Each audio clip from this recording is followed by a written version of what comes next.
মোৰ প্ৰতিটো জন্মদিনৰ দিনা ৰাতি 12টাৰ পৰা 5টা-6টালৈকে মই থিয় হৈ থাকোঁ।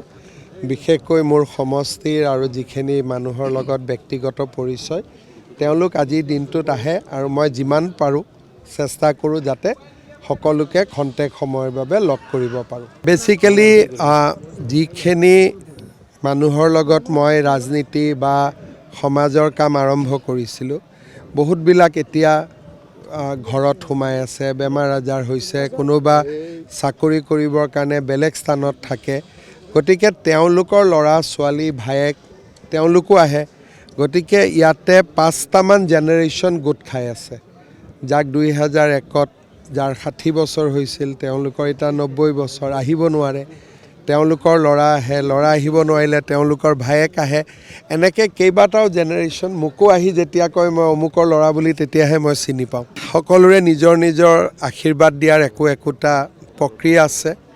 যি আশীৰ্বাদ হয় সকলোৱে মই ধন্যবাদ জনাম যে বহুত বছৰ ৰাজনীতি হ'ল, 25 বছৰ। 2001 চনত মই প্ৰথম MLA হৈছিলোঁ। আজি 2025 পাৰ হ'ল, 26 তাৰমানে সুদীৰ্ঘ 25 বছৰ মই বিধায়ক আৰু মন্ত্ৰী হৈ থাকিলোঁ। আৰু ৰাইজৰ আশীৰ্বাদত এতিয়ালৈকে যি চলি আছে ভালেই চলি আছে, প্ৰতিবাৰে ভালেই হৈ আছে। গতিকে মই বুজোঁ যে ঠিক আছে এতিয়ালৈকে যিখিনি কৰিছোঁ ৰাইজে ভাল পাই আছে, ৰাইজে মৰম আশীৰ্বাদ দি আছে। মই যিমান দূৰ শুওঁ নিজে চিন্তা কৰি 1.5 ঘণ্টাৰ পৰা 2 ঘণ্টা শুওঁ। কিন্তু ফ্লাইটত গ'লে অলপ শুই দিওঁ, গাড়ীত গ'লে অলপ শুই দিওঁ, হেলিকপ্টাৰত গ'লে অলপ শুই দিওঁ। কিন্তু বিচনাত পৰি যাক টোপনি বুলি কয় সেইটো ইলেকশ্যনৰ সময়ত 1.5-2 ঘণ্টা আৰু সাধাৰণ দিনত 5 ঘণ্টা, কেতিয়াবা 5.5 ঘণ্টা। কিন্তু যোৱা আগষ্ট মাহৰ পৰা মই নাভাবোঁ যে মই 2 ঘণ্টাতকৈ বেছি শুইছোঁ বুলি। ইমান খোৱাৰ প্ৰতি মোৰ ইমান ৰুচি নাই। মোৰ কেতিয়াবা যদি মোৰ ঘৰত ছোৱালীজনী থাকে তাইৰ লগত ৰাতি মই কেতিয়াবা গাড়ীখন লৈ ওলাই যাওঁ।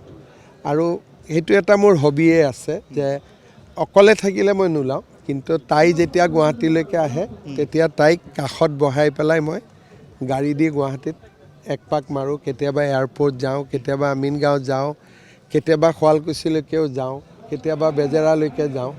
এনেকৈ ৰাতি ঘূৰি ফুৰি থাকোঁ। যদি ছোৱালীজনী আহে, যদি মই অকলে থাকোঁ মই নোলাওঁ ইমান। ইয়াতে মোৰ এনেকুৱা বহুতখিনি মানুহ আহে। আজিৰ দিনটোত যিহেতু কোনো বাছ বিচাৰ নাথাকে, ছিকিউৰিটিও নাথাকে, যিমান পাৰি মই লগ কৰিব চেষ্টা কৰোঁ। গতিকে অইন দিনাখন লগ নোপোৱা মানুহ কিছুমানো আজি আহে।